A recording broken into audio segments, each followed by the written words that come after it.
Yeah, today I'd like to share our latest facial recognition for automatic smart door locks with you.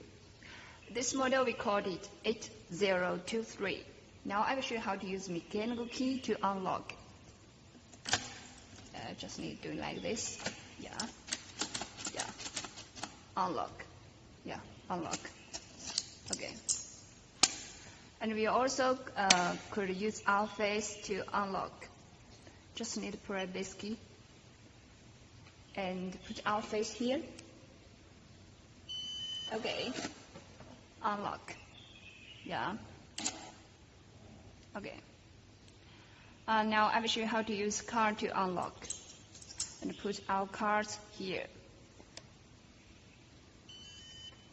Okay. Unlock. Yeah, successful. And we also could use the password to unlock. Press this key and press here. Input your password. Yeah, put our password.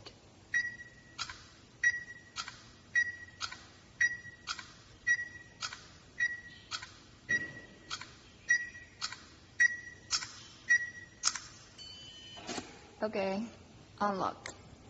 Yeah, let me look at the back. And if you want to lock it, you just need to press this key. Yeah. For automatic locked.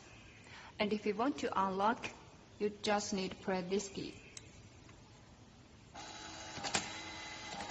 Okay. Unlock. Successful.